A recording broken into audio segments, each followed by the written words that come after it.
Welcome to UCK, University College of Engineering, Kaligata.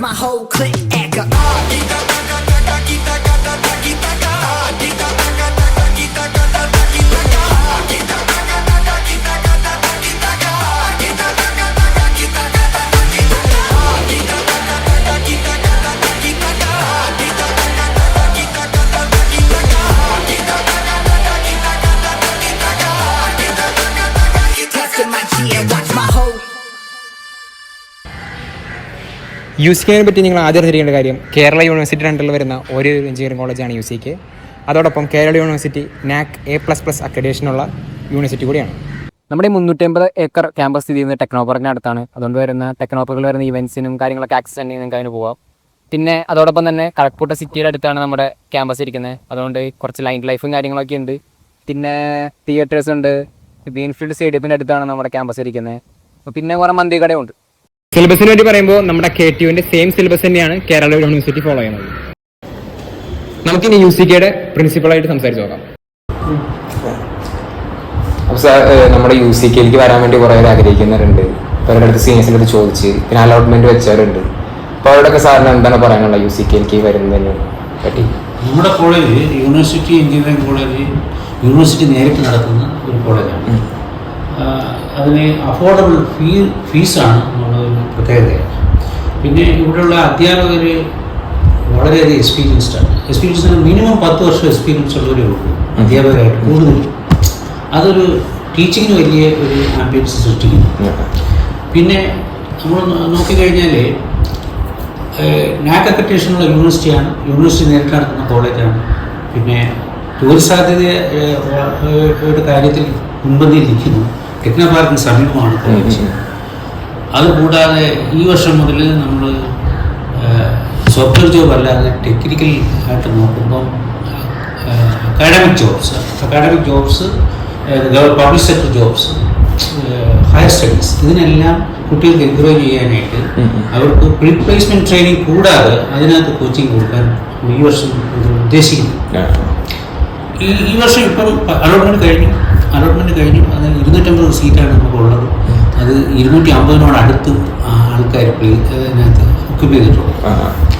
കാരണം പിന്നെ team rank അല്പം കുറഞ്ഞാലും സ്പോട്ട് അഡ്മിഷൻ വഴി അഡ്മിഷൻ എടുക്കാം. അതിന് ഏകദേശം 4-5 സീറ്റ് ഫില്ലായിട്ടുണ്ട്.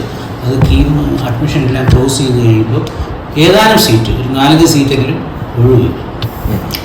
പിന്നെ കോളേജിൻ്റെ അന്തരീക്ഷം അധ്യാപകർ വളരെ കൂടുതലാണ് കുട്ടികളുമായിട്ട്.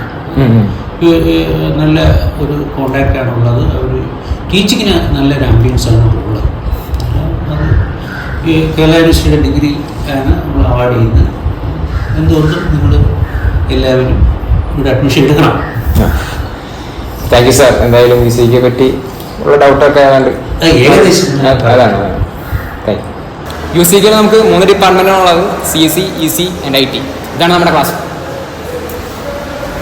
പിന്നെ നമ്മുടെ കോളേജിൽ നമ്മൾ ഇയർലി ഫെസ്റ്റ് നടത്തുന്നുണ്ട്. ക്രിസ്മസ്, ഓണം, ഹോളി അതൊക്കെ നമ്മൾ ആഘോഷിക്കും. പിന്നെ പല extra curricular activities like sports ഉണ്ട്, മ്യൂസിക്, ഡാൻസ്, NSS അതൊക്കെ ഉണ്ട്. പിന്നെ നമ്മുടെ ക്യാമ്പസിലായാലും പരിപാടികളുണ്ടാവും, അതിൽ നമുക്ക് പാട്ടാവാം. പിന്നെ ഇതാണ് ശ്രീരാഗ്, നമ്മുടെ ക്യാമറമാൻ. ഓക്കെ, അപ്പോൾ നമുക്കിനി UCKയിലെ യൂണിറ്റ് പ്രസിഡൻ്റായ സഖാവ് അഭിരാമിനോട് സംസാരിക്കാം. നമസ്കാരം. ഓക്കെ അഭിരാമേ, ഒരുപാട് പ്രതീക്ഷയോടുകൂടിയാണ് ഇപ്പോൾ യൂണിറ്റ് പ്രസിഡന്റ് ആയിരിക്കുന്നത്. അപ്പോൾ എന്താണ് ഇനി UCKയിൽ വരാൻ വന്ന മാറ്റവും ഇനി പുതിയ വരുന്ന പിള്ളേർക്കോട് എന്താണ് അഭിരാമൻ പറയാനുള്ളത്? മാറ്റങ്ങളെന്ന് പറഞ്ഞു കഴിഞ്ഞാൽ ഞാനിപ്പോൾ നിലവിൽ കുറച്ചായിട്ടുള്ളൂ. ഞാനിവിടെ വന്ന കാലം തൊട്ട് പ്രവർത്തനങ്ങളും കാര്യങ്ങളൊക്കെ ചെയ്യുന്നുണ്ടെങ്കിലും ഒരു യൂണിറ്റ് മെമ്പറോ കാര്യങ്ങളൊന്നും ആയിരുന്നില്ല. പക്ഷേ കോളേജിൽ എന്തൊരു പരിപാടി വന്നാലും പ്രവർത്തനങ്ങളുടെ രീതിയിലായാലും എല്ലാം നിന്നിട്ടുണ്ട്. എന്നാൽ പോലും ഞാൻ വന്ന് ഫസ്റ്റ് ഇയർ ആയ സമയത്ത് നമ്മുടെ ഭരിച്ചു തരുന്ന കുറച്ച് നേതാക്കന്മാരുടെ കാര്യത്തിൽ എനിക്കും വലിയ താല്പര്യം ഉണ്ടായിരുന്നില്ല. കുറച്ച് കുറച്ച് കടുപ്പം കൂടുതലുള്ള കുറച്ച് സീനിയേഴ്സായിരുന്നു നമ്മുടെ കൂടെ ഉണ്ടായത്. അപ്പോൾ ആ സമയത്ത് ഞാൻ നേരിട്ട കുറേ പ്രശ്നങ്ങളുണ്ട്. അതായത് എന്തെങ്കിലും ഒരു പ്രശ്നങ്ങൾ നമുക്ക് കോളേജിൽ വന്നു കഴിഞ്ഞാൽ സീനിയേഴ്സിനോട് പറയാനൊരു പേടി, അല്ലെങ്കിൽ അത് പറഞ്ഞു കഴിഞ്ഞാൽ നമുക്ക് അടി കിട്ടുമോ, നമ്മൾ എന്തെങ്കിലും കാര്യത്തിന് ഇറങ്ങിക്കഴിഞ്ഞാൽ നമുക്ക് അടി കിട്ടുമോ, സീനിയേഴ്സ് ഭയങ്കര കടുംപിടുത്തം, ആ ഒരു രീതിയിലായിരുന്നു. അപ്പോൾ ഇതൊക്കെ മാറണം എന്നുള്ളൊരു രീതി വന്ന സമയം തൊട്ടേ എനിക്കുണ്ടായിരുന്നു. പിന്നെ പയ്യെ ഒട്ടും പ്രതീക്ഷിക്കാണ്ട് എൻ്റെ പ്രവർത്തനത്തിൻ്റെ രീതി കൊണ്ടായിരിക്കാം ഞാനിപ്പോൾ നിലവിൽ ഇവിടുത്തെ യൂണിറ്റ് പ്രസിഡൻ്റാണ്. അപ്പോൾ അന്ന് ഞാൻ എന്തൊക്കെ മാറ്റം വരുത്തണമെന്ന് ആഗ്രഹിച്ചോ ആ രീതിയിലുള്ള മാറ്റം വരുത്താനുള്ളൊരു അധികാരം നിലവിൽ എൻ്റെ കയ്യിലുണ്ട്. അപ്പോൾ ആ സമയത്ത് ഒരു സീനിയർ എങ്ങനെയായിരിക്കണമോ വിദ്യാർത്ഥികൾക്ക് നേരെ നിൽക്കേണ്ടതെന്നുള്ള രീതിയിൽ ഞാനിപ്പോൾ നിൽക്കുന്നുണ്ട്. അതായത് ഒരു വിദ്യാർത്ഥിക്ക് ഒരു പ്രശ്നം വന്നാൽ യാതൊരു പേടിയും കൂടാണ്ട്, ഇപ്പോൾ ഏറ്റവും മുകളിൽ ഇരിക്കുന്ന സെക്രട്ടറി പ്രസിഡന്റ് എന്നുള്ള സ്ഥാനം പോലും നോക്കാണ്ട് നേരിട്ട് വന്ന് സംസാരിക്കാനുള്ള ഒരു ധൈര്യം, അതാണ് എൻ്റെ ഭാഗത്തു നിന്ന് ഞാനിപ്പോൾ ഇവിടുത്തെ വിദ്യാർത്ഥികൾക്ക് കൊടുത്തുകൊണ്ടിരിക്കുന്നത്. അത് വിദ്യാർത്ഥികളുടെ ഭാഗത്തു നിന്ന് ഇങ്ങോട്ട് വരുന്നുണ്ട്. ഇപ്പോൾ പരാതികളായാലും കാര്യങ്ങളായാലും നമ്മളൊരു ഫീഡ്ബാക്ക് ചോദിക്കുന്ന രീതിയിൽ ചെല്ലുമ്പോൾ ഒരു പേടിയും കൂടാണ്ട് നേർക്ക് നേരെ നിന്നൊരു പ്രസിഡന്റിനോട് എൻ്റെ കാര്യങ്ങൾ ഒച്ചത്തിൽ പറയാൻ പറ്റുന്നത് ധൈര്യം വന്നത് തന്നെയാണ് ചേട്ടൻ തന്ന ധൈര്യം എന്നുള്ള രീതിയിലാണ്, ചേട്ടൻ്റെ വിജയം എന്നുള്ള രീതിയിലാണ് പിള്ളേർ പറയുന്നത്. ആ ഒരു കുട്ടികളുടെ ഒരു പ്രശംസ തന്നെ വലിയൊരു കാര്യമായിട്ട് ഞാൻ എടുക്കുന്നു. ഇപ്പോൾ നിലവിൽ 1 മാസത്തോളം ആയിട്ടുള്ളൂ ഞാനിവിടെ കയറിയിട്ട്. അപ്പോൾ ആ കയറിയ സമയം കൊണ്ട് തന്നെ വന്ന പരാതികളിൽ 90% തീർത്തു കഴിഞ്ഞു. ബാക്കി 10% തീർന്നതാണ്. കാരണം കുറച്ച് അവശ്യ വസ്തുക്കളും കൂടെ എത്താനുണ്ട്. ഇപ്പോൾ ഗേൾസിൻ്റെ ടോയ്ലറ്റിൽ ആവശ്യമായ കുറച്ച് കാര്യങ്ങളൊക്കെ, അപ്പോൾ അതിന് ഓർഡർ പോയി. അതിനിങ്ങോട്ട് വന്നാൽ 100% എന്നുള്ള രീതിയിലേക്ക് എത്താം. പുതിയ പരാതികൾ വരട്ടെ എന്ന് തന്നെയാണ് ആഗ്രഹം. കാരണം വന്നാലേ നമുക്കത് പരിഹരിക്കാൻ പറ്റൂ. പരിഹരിക്കുമ്പോഴേ പിള്ളേർക്ക് അതിൻ്റേതായ രീതിയിൽ മുന്നേറാൻ പറ്റൂ. അപ്പോൾ ഇതിനൊക്കെ കാരണമായത് ഞാൻ അന്ന് ആഗ്രഹിച്ച ആ ഒരു മാറ്റമാണ്, വിദ്യാർത്ഥികളുടെ തുറന്നു പറച്ച്. അതിനുള്ള ധൈര്യം അത് ഞാൻ കൊടുത്തു. ഓക്കെ അഭിരാം, അപ്പോൾ എന്തായാലും അഭിനന്ദനങ്ങൾ. ഇനി മുന്നോട്ടും ഇതുപോലെ തന്നെ പോകാൻ പറ്റട്ടെ.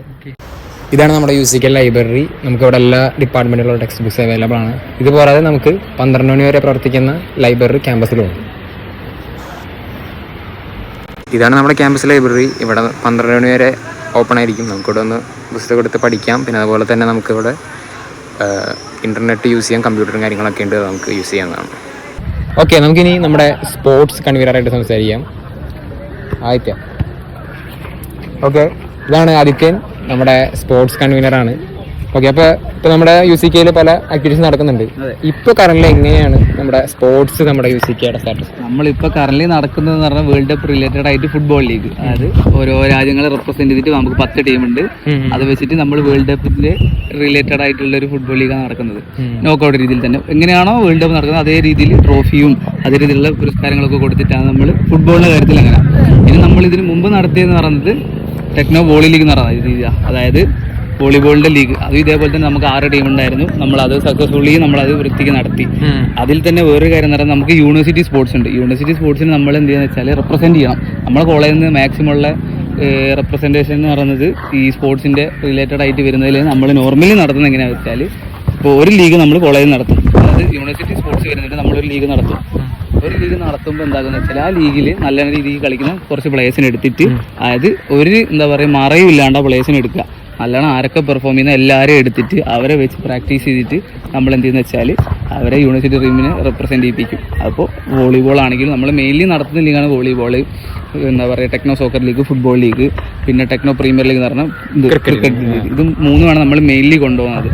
ഇതിൻ്റെ പുറമേ നമ്മളെ വേറൊരു സമ്പ്രദായം എന്ന് പറയുന്നത് നമുക്ക് സ്പോർട്സ് റൂമുണ്ട്.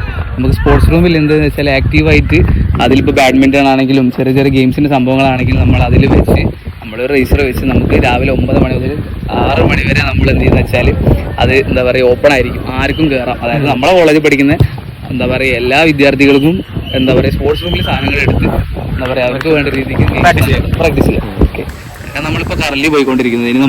ഇനി നമ്മളിപ്പോൾ പ്രിപ്പറേഷൻ സ്റ്റാർട്ട് ചെയ്ത്, അതായത് നമ്മൾ പ്രിപ്പറേഷൻ എന്ന് പറയുന്നത് ഈ ഡിസംബർ ജനുവരിയിലേക്കാണ് നമുക്ക് യൂണിവേഴ്സിറ്റി സ്പോർട്സ് വരുന്നത്.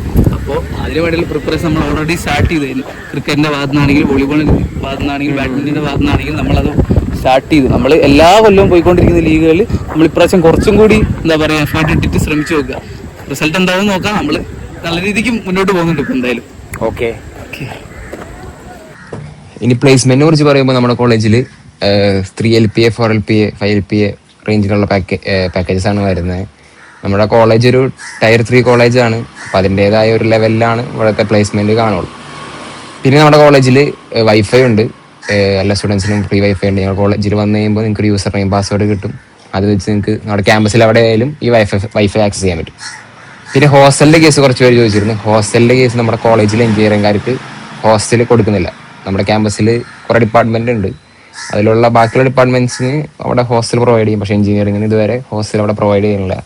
അപ്പോൾ എല്ലാവരും ഇവിടെ പുറത്ത് ഏതെങ്കിലും PGയോ അല്ലെങ്കിൽ വീട് റെന്റ് എടുത്തിട്ടാണ് താമസിക്കുന്നത്. കോളേജിൽ അഡ്മിഷൻ എടുക്കാൻ വരുമ്പോൾ കൊണ്ടുവരേണ്ട ഡോക്യുമെന്റ്സ്, അതുപോലെ ഫീസിന്റെ ഡീറ്റെയിൽസ് ഇതെല്ലാം സൈറ്റിൽ കൊടുത്തിട്ടുണ്ട്. സൈറ്റിൽ ഈ വീഡിയോയിൽ പറയുന്നേക്കാളും കൂടുതൽ ഇൻഫർമേഷൻ സൈറ്റിലുണ്ട്. അപ്പോൾ നിങ്ങൾ സൈറ്റ് എല്ലാവരും ഒന്ന് മസ്റ്റായിട്ട് ചെക്കൗട്ട് ചെയ്യുക. അതിൻ്റെ അകത്ത് ഇഷ്ടംപോലെ കാര്യങ്ങൾ പറയുന്നുണ്ട്. ഞാൻ ലിങ്ക് ഡിസ്ക്രിപ്ഷനിൽ കൊടുക്കാം.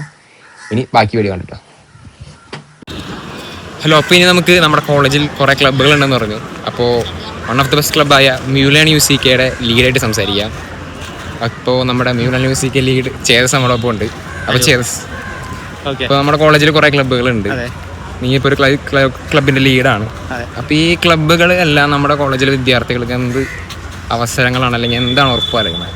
നമ്മുടെ കോളേജിൽ ഏകദേശം 8-9 ക്ലബ്ബുകൾ, ടെക്നിക്കൽ ക്ലബ്ബുകൾ അടുപ്പിച്ചുണ്ട്. അതിന് പുറമെ ആർട്സ് പരമായിട്ടുള്ള സ്പോർട്സ് നോക്കുന്നതെല്ലാം അങ്ങനെ ഡിഫറെൻ്റ് ആയിട്ട് അങ്ങനെയും ക്ലബ്ബുകളുണ്ട്. ഇപ്പോൾ ടെക്നിക്കലും നോൺ ടെക്നിക്കലും ക്ലബ്ബ് എല്ലാം കൂടെ ഒരു 10-13 അടുപ്പിച്ച് ക്ലബ്ബുകളാണുള്ളത്. അപ്പോൾ ഇത്രയും ക്ലബ്ബുകൾ ഉള്ളത് കൊണ്ട് തന്നെ നമുക്ക് സ്റ്റുഡൻസിന് ഒരുപാട് ഓപ്പർച്യൂണിറ്റീസാണ് കിട്ടുന്നത്. അതിന് പുറമെ നമ്മൾ ടെക്നോ പാർക്കിൽ നിന്നും വളരെ അടുത്തുള്ള ഒരു കോളേജാണ്. അപ്പം ടെക്നോ പാർക്കിലെ ഓപ്പർച്യൂണിറ്റീസ് എല്ലാം നമുക്ക് കുറച്ചുകൂടെ ആക്സസബിൾ ആയിട്ട് കിട്ടുന്നുണ്ട്. അതിന് മ്യൂലാൻ വഴിയും ഒക്കെ ഒരുപാട് നമ്മളെ ഇൻറ്റേൺഷിപ്പ് ആയാലും ഫസ്റ്റ് ഇയറിൽ തന്നെ ഇൻറ്റേൺഷിപ്പൊക്കെ ചെയ്യാം. ഞാൻ ഫസ്റ്റ് ഇയറിലൊക്കെ ഇൻറ്റേൺഷിപ്പ് മ്യൂലാൻ വഴിയാണ് സ്റ്റാർട്ട് ചെയ്തതൊക്കെ. അപ്പം ഇൻറ്റേൺഷിപ്പും കാര്യങ്ങളൊക്കെ നിങ്ങൾക്ക് ഫസ്റ്റ് ഇയർ തൊട്ടേ സ്റ്റാർട്ട് ചെയ്യാൻ പറ്റുന്ന ഒരു എൻവയോൺമെൻറ്റ് ഇവിടെ ഉണ്ട്. അപ്പോൾ അതിനുള്ള സപ്പോർട്ടും കാര്യങ്ങളും എല്ലാം ക്ലബിൻ്റെ സൈഡിൽ നിന്ന് കാണും. അവർക്ക് അതിനുള്ള സ്കില്ലും കാര്യങ്ങളും നിങ്ങളെ പഠിപ്പിച്ചു തരാനുള്ള ഒരു ചെറിയൊരു റെസ്പോൺസിബിലിറ്റി ക്ലബിനും ഉണ്ട്. അപ്പോൾ എല്ലാ ക്ലബ്ബുകളും അതിനാണ് ശ്രമിക്കുന്നത്. പിന്നെ ഓക്കെ, ഇപ്പോൾ നമുക്കിവിടെ IADC ഉണ്ട്, അതുപോലെ IEEE ഉണ്ട്, GDC ഉണ്ട്, എല്ലാം ഉണ്ട്. അപ്പോൾ ഈ ക്ലബിൻ്റെ പാർട്ട്, ഐ മീൻ എക്സിക്കോം അങ്ങനെ അതിൽ പാർട്ടായാൽ മാത്രമാണോ നമുക്ക് എന്തെങ്കിലും അവസരം ലഭിക്കുമോ? അതോ അങ്ങനെ ഒരിക്കലും ഇല്ല. എല്ലാ സ്റ്റുഡൻസിനും ഈ പറഞ്ഞ ഓപ്പർച്യൂണിറ്റീസ് യൂസ് ചെയ്യാം. തുടക്കത്തിലൊക്കെ നമ്മൾ എല്ലാം ശ്രദ്ധിക്കുകയാണെങ്കിലും നമ്മൾ കുറച്ച് കഴിയുമ്പോൾ തന്നെ എല്ലാ ഗ്രൂപ്പിലും ഇങ്ങനെ ഓപ്പർച്യൂണിറ്റീസ്, വാട്സപ്പ് ഗ്രൂപ്പുകൾ കാണും ഓരോ കമ്മ്യൂണിറ്റീസായിട്ട്, ഓരോ ക്ലബ്സിനൊക്കെ. അപ്പോൾ അതിലിങ്ങനെ ഓപ്പർച്യൂണിറ്റീസ് വന്നുകൊണ്ടേയിരിക്കും. അപ്പോൾ നമ്മൾ കുറച്ച് കഴിയുമ്പോൾ സ്റ്റുഡൻസിന് പറ്റുന്നതെന്ന് പറഞ്ഞാൽ ഇവർ ഈ ഓപ്പർച്യൂണിറ്റീസൊക്കെ ഇഗ്നോർ ചെയ്യാൻ തുടങ്ങും. അപ്പോൾ ആ ഓപ്പർച്യൂണിറ്റി എല്ലാം പക്ക യൂസ് ചെയ്യുന്ന സ്റ്റുഡൻസിനായിരിക്കും ആ ബെനിഫിറ്റ് കിട്ടുന്നത്. അപ്പോൾ അതാണ് അതിൻ്റെ ഒരു ഡിഫറെൻ്റ് ആയിട്ടുള്ള ആ ഉപയോഗിക്കുന്ന ആൾക്കാരിലായിരിക്കും ആ ഡിഫറൻസ് ഉണ്ടാകുന്നത്. അപ്പോൾ അതിലായിരിക്കും ആ ഒരു ചേഞ്ച് നിങ്ങൾക്ക് ഫീൽ ചെയ്യുന്നത്. Okay, thank you Chethas. ചേതസിനൊരു മീറ്റിംഗ് ഉണ്ട്, ഞാൻ മീറ്റിങ്ങിൻ്റെ ഇടയിൽ നിന്ന് വിളിച്ചിട്ടുണ്ടെങ്കിൽ. അപ്പോൾ ബൈ ബാക്ക് ടു റിച്ചാർഡ്. പിന്നെ ഇതാണ് നമ്മുടെ ക്യാമ്പസ് ക്യാൻറ്റീൻ. ഇവിടെ നമുക്ക് ഊണും ബിരിയാണിയൊക്കെ കിട്ടുന്നതായിരിക്കും. ഇതാണ് നമ്മുടെ എൻജിനീയറിങ്ങിലെ ക്യാൻറ്റീൻ. അപ്പോൾ നമുക്കിനി കോളേജിൻ്റെ ഡാൻസ് ക്ലബ്ബായ മെലു ഹെൻസിൻ്റെ ലീഡായിട്ട് സംസാരിക്കാം. ലീഡ് എൻ്റെ ഒപ്പം ഉണ്ട് റിസ്വി. ഹായ്. ഇപ്പോൾ നീ ഇപ്പോൾ കോളേജിൻ്റെ ഡാൻസ് ക്ലബിൻ്റെ ലീഡായി. അപ്പോൾ ഇനി എന്താണ് പുതിയതായിട്ടുള്ള പരിപാടികളും കാര്യങ്ങളൊക്കെ? പുതിയതായിട്ടുള്ള പരിപാടി പറയുന്നതിന് മുന്നേ ഞാൻ വേണമെങ്കിൽ നമ്മുടെ മെലുവൻസ് ഡാൻസ് ക്ലബിനെ പറ്റി ഒരു കുറച്ച് പറഞ്ഞുതരാം. നമ്മുടെ UCKയിൽ ആദ്യമായിട്ട് വരുന്ന ഒരു കൾച്ചറൽ ക്ലബ്ബാണ്. അപ്പോൾ ഇപ്പോൾ ഒരു 3 വർഷത്തോളം ആയിട്ടുണ്ട്. നമുക്കൊരു 20ഓളം ഡാൻസേഴ്സ് അടങ്ങുന്നൊരു ക്ലബ്ബാണ്. നമ്മൾ സപ്പോർട്ടിനായിട്ട് നമ്മുടെ UCKയിലെ ഫാക്കൽറ്റീസൊക്കെ ഉണ്ട്. അപ്പോൾ ഇതുവരെ നല്ല രീതിക്ക് പോവുകയാണ്. അപ്പോൾ പുതിയ കാര്യങ്ങൾ എന്തൊക്കെ കൊണ്ടുവരാമെന്ന് വെച്ചാൽ, ഞാൻ ഫസ്റ്റ് ഇയർ തൊട്ടേ കാണുന്നൊരു സംഭവമുണ്ട്. നമുക്ക് ഡാൻസേഴ്സിൻ്റെ കഴിവുകൾ അനുസരിച്ചാണ് നമ്മൾ ക്ലബ്ബിൽ കയറ്റുന്നത്. അപ്പോൾ ഇപ്രാവശ്യം എൻ്റെ ഒരു ആഗ്രഹത്തിൽ ഞാൻ ചെയ്യുന്നതെന്ന് വെച്ചാൽ, ഡാൻസ് പഠിക്കാൻ ആഗ്രഹമുള്ള ഒരുപാട് പേര് ഈ സെലക്ഷൻ കിട്ടാത്ത രീതിയിൽ വെളിയിലാവുന്നുണ്ട്. അപ്പോൾ അവർക്ക് വേണ്ടിയിട്ട് ഡാൻസ് ക്ലബിൻ്റെ അകത്ത് തന്നെ നമ്മളൊരു സെപ്പറേറ്റ് നമുക്ക് ഒരുപാട് ഡാൻസേഴ്സ് ഉണ്ട്. അവരെ വെച്ച് നമുക്ക് അവരെ പഠിപ്പിക്കാനുള്ളൊരു ചെറിയൊരു വർക്ക്ഷോപ്പ് പോലെയും ബാക്കി കാര്യങ്ങളൊക്കെ, അതായത് സാറ്റർഡേയ്സോ അല്ലെങ്കിൽ ഫ്രൈഡേയ്സ് ഈവനിങ് ഒക്കെ പ്രാക്ടീസ് നടത്താനായിട്ടുള്ള പരിപാടി നോക്കുന്നുണ്ട്. പിന്നെ എന്താണെന്ന് വെച്ചാൽ, നമ്മുടെ UCK ആക്ച്വലി ഒരു ഡാൻസ് ക്ലബ്ബ് ഉള്ള കാര്യം നമ്മുടെ ഈ ക്യാമ്പസിനുള്ളിൽ എല്ലാവർക്കും അറിയാമെങ്കിലും നമുക്ക് വെളിയിലുള്ള കോളേജുകൾക്കും ഒന്നും അറിയത്തില്ല. ഇപ്പോൾ ബാക്കിയുള്ള പ്രമുഖ കോളേജിലൊക്കെ ഒരുപാട് ഡാൻസ് ക്ലബ്സൊക്കെ ഫേമസ് ആണ്. അപ്പോൾ ഇപ്രാവശ്യം നമ്മുടെ കോളേജിൽ ഡാൻസ് ക്ലബ്ബ് ബാക്കിയുള്ള ഫെസ്റ്റുകൾക്ക് കോമ്പറ്റീഷൻ ഇറങ്ങണം എന്നൊരു നല്ല ആഗ്രഹമുണ്ട്. ഇപ്രാവശ്യം നമ്മൾ അതിന് പോകാനായിട്ടുള്ളൊരു ഒരുക്കത്തിലാണ്. അപ്പോൾ അതൊക്കെയാണ് മെയിൻലി നമ്മൾ ഫോക്കസ് ചെയ്യുന്നത്. അതുമാത്രമല്ല, മാക്സിമം നമ്മുടെ ഈ കോളേജിലുള്ള എല്ലാ ഡാൻസേഴ്സിനെയും വെളിയിലോട്ട് കൊണ്ടുവന്ന് അവരുടെ സ്കിൽസ് ഷോക്കേസ് ചെയ്യുക എന്നുള്ളതാണ് നമ്മുടെ ഡാൻസ് ക്ലബിൻ്റെ ഒരു ഉദ്ദേശം. ഇവിടെ നമുക്ക് സൈക്കിളുകൾ അടക്കി വെച്ചിരിക്കുന്നത് കാണാം. ഈ സൈക്കിൾ ഉപയോഗിച്ച് നമുക്ക് ഈ 350 ഏക്കർ ക്യാമ്പസ് മൊത്തം ചുറ്റി കാണാവുന്നതാണ്. അപ്പോൾ നമ്മുടെ സ്പോർട്സ് കൺവീനർ തന്നെയാണ് നമ്മുടെ മ്യൂസിക് ക്ലബിൻ്റെ കൺവീനറും. കലയും കായികവും ഒരുമിച്ച് കൊണ്ടുവന്ന ആളാണ് ആദിത്യൻ. അപ്പോൾ നമ്മുടെ മ്യൂസിക് ക്ലബിൻ്റെ ഇപ്പോഴത്തെ എന്താണ് ഈ പുതിയ പരിപാടികൾ? ഇപ്പോൾ ഞാനടക്കം മ്യൂസിക് ക്ലബിലുണ്ട്. നമുക്കറിയാം കുറേ പരിമിതികളുണ്ട്. ഇപ്പോൾ പ്രാക്ടീസ് ചെയ്യാനായാലും സൗണ്ട് സിസ്റ്റം കാര്യങ്ങളൊക്കെ പ്രശ്നങ്ങളുണ്ട്. അപ്പോൾ എങ്ങനെയാണ് നമ്മൾ ഇനി ഈ വർഷം മുന്നോട്ട് പോകാൻ പോകുന്നത്? നമ്മുടെ വന്ന ടൈമിലുള്ള പോലെ അല്ല നമ്മളെ മ്യൂസിക് ക്ലബിന് ഇപ്പോഴത്തെ ഒരു അവസ്ഥ നടന്നത്. നമ്മൾ വന്നപ്പോൾ ഉള്ളതിനേക്കാൾ എത്രയോ മെച്ചപ്പെട്ട രീതിയിലാണ് ഇപ്പോൾ മ്യൂസിക് ക്ലബ്ബ് ഇവിടെ പോയിക്കൊണ്ടിരിക്കുന്നത്. എന്നാൽ പോലും നമുക്കതിലെ പ്രശ്നങ്ങൾ നടന്ന് ജാമിങ് സെഷൻ ഇരിക്കാൻ വേണ്ടിയിട്ട് നല്ലൊരു എന്താ പറയുക റൂം അല്ലെങ്കിൽ അങ്ങനെ ഒരു സംവിധാനം നമുക്കില്ല. അപ്പോൾ അതിൻ്റെ വയ്യാലെയാണ് കുറച്ച് ദിവസങ്ങളായി നടന്നുകൊണ്ടിരിക്കുന്നത്. നമ്മൾ എങ്ങനെ ഇത് സെറ്റാക്കും എന്നുള്ളതിൽ. പിന്നെ എന്ന് പറഞ്ഞാൽ നമ്മൾ ക്യാമ്പസിൽ ഇടയ്ക്കിടയ്ക്ക് ജാമിങ് സെഷൻ, അത് ഓപ്പൺ എയർ ജാമിങ് സെഷൻസ്, കുറച്ച് ആൾക്കാർ ഇങ്ങനെ നടന്നു പോകുമ്പോൾ ഓല കൂടെ കൂട്ടി നമ്മൾ ഓലക്ക് ഒരു ഇൻട്രാക്ഷൻ സെക്ഷൻ പോലെ വെച്ച് നമ്മൾ ചെയ്യാറുണ്ട്. അപ്പോൾ നമ്മൾ അതിലും കുറച്ചുകൂടി മെച്ചപ്പെടുത്തിയിട്ട് ഇനിയിപ്പോൾ ഒരു റൂമാണെങ്കിലും ഇനിയിപ്പോൾ ജാമിങ് സെഷന് വേണ്ടിയുള്ള സാധനങ്ങളാണെങ്കിലും ഒക്കെ നമ്മളിനി ഒന്നും കൂടി നല്ല രീതിക്ക് ഒന്ന് എടുത്ത് ഇനിയുള്ള കാലങ്ങൾ ഇനി വരാൻ പോകുന്ന വിദ്യാർത്ഥികൾക്ക് എന്ന് പറയുന്നത് എല്ലാ വിധത്തിലുള്ള സംവിധാനം നമ്മളിവിടെ സെറ്റാക്കും. പറഞ്ഞ പോലെ തന്നെ പിഴവുകളൊക്കെ ഉണ്ട്. അതൊക്കെ നമ്മളെല്ലാവരും മാക്സ് നമ്മളെ കൊണ്ട് പരിഹരിക്കാൻ പറ്റിയ സംഭവങ്ങളൊക്കെ നമ്മൾ പരിഹരിച്ച് നമ്മൾ നല്ല രീതിക്ക് മുന്നോട്ട് പോകും. പ്രാക്ടീസ് ഇത്തിരി കുറവാണ്. പിന്നെ നമ്മൾ ഫെസ്റ്റിനായാലും ഓണത്തിന് ക്രിസ്മസിനൊക്കെ പരിപാടി നടത്തും. അത് കൂടി എന്തെങ്കിലുമൊക്കെ നമ്മൾ അല്ലേ റിക്വയർമെന്റ്സിൽ നമുക്ക് എത്തിപ്പെടാൻ പറ്റാത്ത കുറച്ച് അവസ്ഥകൾ വന്നിട്ടുണ്ടെങ്കിൽ പോലും കഴിഞ്ഞ നമ്മൾ ലാസ്റ്റ് നടത്തിയ പരിപാടി എന്ന് പറയുന്നത് ഫെസ്റ്റിനുള്ള ഒരു സ്റ്റേജ് ആയിരുന്നു. അത് നമ്മൾ അടിച്ച് പൊളിച്ച് പ്രാക്ടീസ് ചെയ്തതാണെങ്കിലും ലൈവ് പെർഫോമൻസ് ആണെങ്കിലും ഒക്കെ അടിച്ച് പൊളിച്ച് നമ്മൾ അങ്ങനെ ഒരു സ്റ്റേജിലാണ് ഇപ്പോൾ നിൽക്കുന്നത്. അവിടെ നമ്മൾ എവിടെ നിർത്തിയോ അതാണ് നമ്മൾ ഇനി തുടങ്ങാൻ ഉദ്ദേശിക്കുന്നത്. അവിടെ തന്നെയാണ് നമ്മൾ തുടരുകയും ചെയ്യുക. അപ്പൊ നമുക്കിനി UCKയിൽ പഠിച്ചിറങ്ങിയ ഒരു സ്റ്റുഡന്റ് അടുത്ത് ചോദിക്കാം UCKനെ പറ്റി. ഹായ്, ഇതാണ് സൂര്യൻ ചേട്ടൻ. അപ്പോൾ സൂര്യൻ ചേട്ടൻ UCKന്ന് പഠിച്ചിറങ്ങി ഇപ്പോൾ വർക്ക് ചെയ്യാണ്. അപ്പോൾ ഇപ്പോൾ കുറേ പേര് UCKയിൽ വരുന്നുണ്ട്, അലോട്ട്മെന്റ് വെച്ചവരുണ്ട്, പഠിക്കുന്നവരുണ്ട്. അപ്പോൾ അവരോടൊക്കെ എന്താണ് UCKനെ പറ്റിയുള്ള ഒരു opinion? I think UCK is more like നമ്മൾ എഞ്ചിനീയറിംഗ് ബാച്ച് മാത്രമല്ല, നമുക്കൊരു again as a name it's a big university. അപ്പം നമുക്ക് നമ്മുടെ മാത്രം ഉള്ള കൾച്ചർ മാത്രം, നമുക്ക് വേറെ ഒരുപാട് ഡിപ്പാർട്ട്മെന്റ്സിന്റെ കൾച്ചേഴ്സ് കാണാം. ഇറ്റ്സ് മോർ ലൈക്ക് എനിക്ക് UCKനെ കുറിച്ച് ആലോചിക്കുമ്പോൾ ഫ്രീഡം എൻ്റെ മൈൻഡിൽ ആദ്യം വരുന്നത്. So it's more about freedom and opportunities. And ഒരു എസ്പെഷ്യലി നിങ്ങൾ ആദ്യമായിട്ട് വരുന്ന സ്റ്റുഡൻസിന് പറയാനുള്ളത് it's more about the opportunities present at UCK. ഇപ്പോൾ ഒരു പാസ് 4 to 5 years എടുത്തു കഴിഞ്ഞാൽ like we are one of the dominant players in many especially club activities എടുത്തു കഴിഞ്ഞാലും ടെക് ഡൊമൈൻ എടുത്തു കഴിഞ്ഞാൽ ഈവൻ നമ്മുടെ list of alumnis who have studied from here different positions ആണ്. And yeah, in a nutshell, I would say UCK is more about the freedom you get here and the exposure you get here. പിന്നെ ഒരു ചോദ്യം ഉള്ളത്, കുറച്ച് പേര് ചോദിച്ച ചോദ്യമാണ്.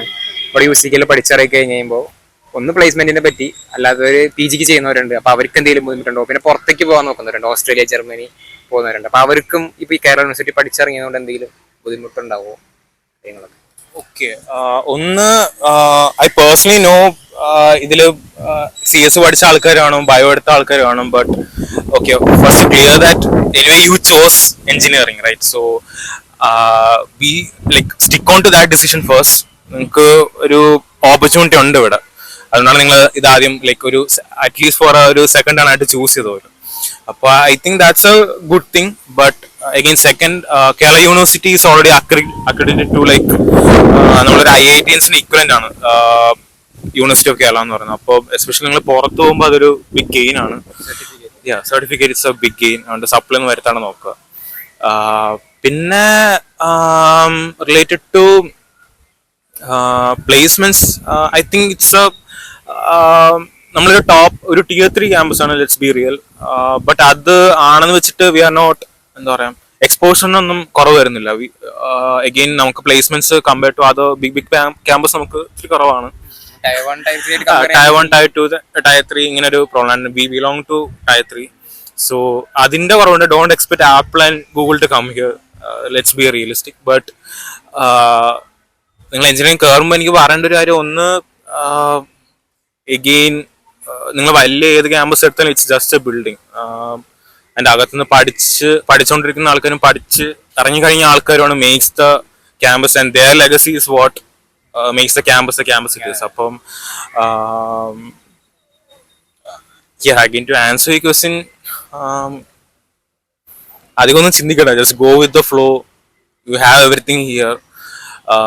Teachers are very supportive, your seniors are very supportive, and the campus is very big. Go explore.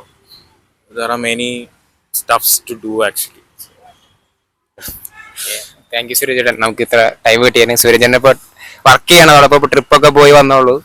അപ്പോൾ thank you for you time. അപ്പോൾ അത്രയുള്ള മ്യൂസിക്കിനെ പറ്റിയുള്ള വീഡിയോ. നിങ്ങൾക്ക് മ്യൂസിക്കിനെ പറ്റി ഏതാണ്ട് ഐഡിയ കിട്ടുമെന്ന് വിചാരിക്കുന്നു. വീഡിയോയിൽ കുറേ ഓഡിയോ ഇഷ്യൂസ് ഉണ്ട്, മാക്സിമം ഫിക്സ് ചെയ്യാൻ നോക്കിയിട്ടുണ്ട്. നിങ്ങൾക്ക് എന്തെങ്കിലും ക്ലാരിറ്റി അല്ലെങ്കിൽ എവിടെയെങ്കിലും എന്തെങ്കിലും ഡൗട്ട് ഉണ്ടെങ്കിൽ നിങ്ങൾ കമൻറ്റ് ചെയ്യുകയോ അല്ലെങ്കിൽ മെസ്സേജ് ചെയ്യുകയോ ചെയ്യാം, നമുക്കത് റെഡിയാക്കാം. പിന്നെ ഈ വീഡിയോയിൽ എഫേർട്ട് ഇട്ട എല്ലാവരുടെയും പേരും ഇൻസ്റ്റാഗ്രാം ഐ ഡി ഞാൻ ഡിസ്ക്രിപ്ഷനിൽ കൊടുത്തിട്ടുണ്ട്. അപ്പോൾ നിങ്ങൾക്ക് അവരായിട്ട് കണക്ട് ചെയ്യണമെങ്കിൽ മെസ്സേജ് ചെയ്യണമെങ്കിൽ എന്തെങ്കിലും ഡൗട്ട്സ് കാര്യങ്ങളുണ്ടെങ്കിൽ ചോദിക്കാം. അത്രേ ഉള്ളൂ. Bye, see U.